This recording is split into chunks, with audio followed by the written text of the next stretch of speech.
English made easy. Hey guys! Bored of those vocab lists? Me too. At 1 Degree North Companion, we're turning wordly wise into an adventure to make learning actually interesting. Let's jump in. Book 3. Lesson 13. Have you ever wondered why one single day, May 5th, sets off these huge, colorful celebrations, even in places way outside of Mexico? Well, it's so much more than just a date on the calendar. It's really a story about an impossible victory, about national pride, and about the incredible spirit of a people who looked an empire in the eye and didn't back down. Let's get into the real story of Cinco de Mayo. So our journey begins with just that. A single date, circled in red, a tiny point in the huge story of history. But this isn't just any old day. Nope. This is a symbol of defiance. It's a turning point for an entire nation. And here's where it all starts, with this one simple thing, a calendar. But don't let how familiar it looks fool you. This particular calendar, it holds the key to a moment that changed everything. You know, the word calendar has a pretty fascinating backstory. It comes from the Latin word for an account book, a place for settling up your debts. And when you think about it, on May 5th, 1862, Mexico settled a monumental debt. Not with money, oh no, but with unbelievable courage and defiance.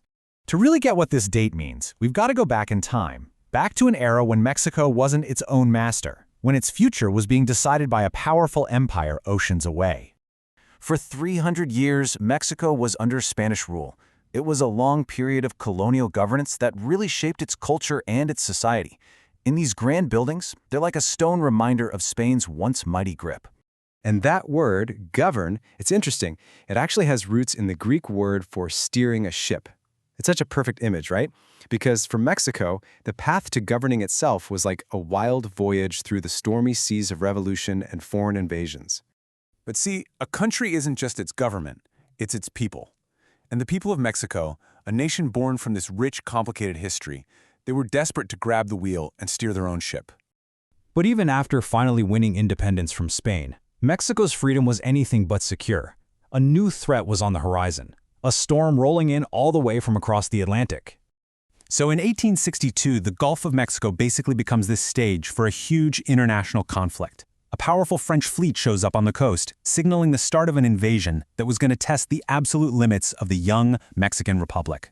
And you know, the word Gulf is so fitting here, in more ways than one. Yeah, it's the body of water the French crossed, but it also perfectly describes the massive ideological gap, this huge chasm that separated the empire-building dreams of France from the fierce, proud independence of the Mexican people.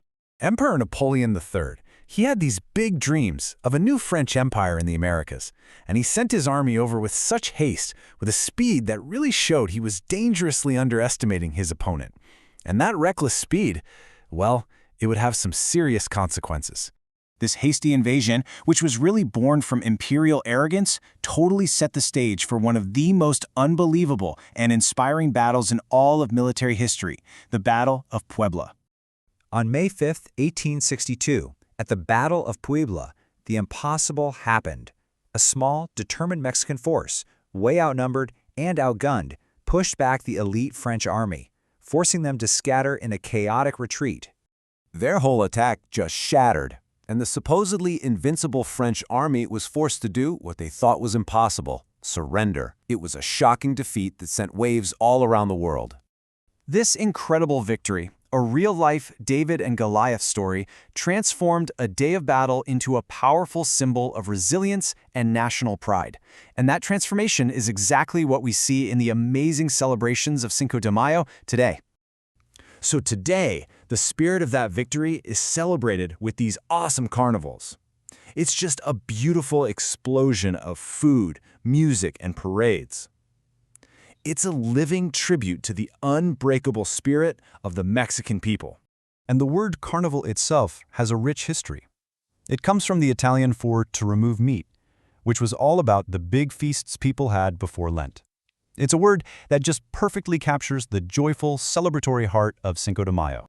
You can literally see it in the faces of everyone celebrating. A real, tangible thrill. It's this shared joy that just echoes the spirit of that victory from so long ago. It's a living, breathing celebration of freedom. See, Cinco de Mayo is way more than just a party. It's a shared cultural experience. It's a collective memory that holds a community and a nation together. So, as we followed this story from a simple circle on a calendar all the way to this huge international celebration, what's the big takeaway here? What's the point? Every single year, when the calendar flips to May 5th, it's more than just marking a day passing. It's a powerful reminder of a nation's courage and an underdog's amazing triumph.